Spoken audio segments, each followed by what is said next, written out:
Hello and good day everyone, it is I, Arnold the Mad Wizard, here once again to bring you the roundup for this week's announcements. So first up we have the Moon Elves. The Mani, who are often referred to by others as Moon Elves, are known for their pale skin and their rich Arctic culture. At some point in the mists of pre-recorded history, they mostly settled in impressive cities under the glacial ice, and were so reclusive that for much of the Second Age, they were thought of as mythical by some of the other races of Estremere. In more recent centuries, they ventured farther and farther from their Arctic abodes, traveling across the ice in giant sleds pulled by their tamed white Arctic deer. It is taught by some of the Mani priestesses that a separate branch of their race was dislocated with the broken moon of Orthyr, and that the separate Mani civilization lives on the moon's surface.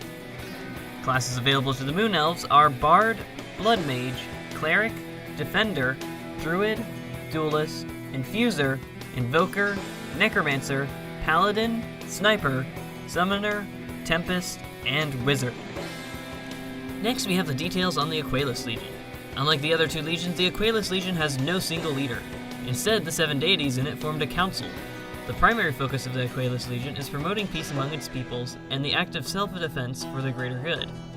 Finally, we have information about the mount system. Mounts come in 4 types: land, water, flying, and hybrid. Land mounts, as you'd expect, are faster on land than when traversing through water, and the opposite is true for water mounts. Flying mounts don't actually fly, but rather hover above the ground. They can travel easily over land and sea, though, and also float downward instead of falling. Hybrid mounts are a combination of land and water mounts that transition easily between the two modes. They sacrifice some speed for it, but it's useful when you want to travel through several types of terrain without changing mounts. The movement speed of mounts is shared in the same types, but your mounts and character skill levels can affect the overall traveling speed. So the more you ride that mount, the faster you'll travel. And that's pretty much it for this week. But there's one more thing. Over on the Sacrament website, Leonim, the head honcho, made a very special announcement post about a monumental event in the Frostian Bound Core's history.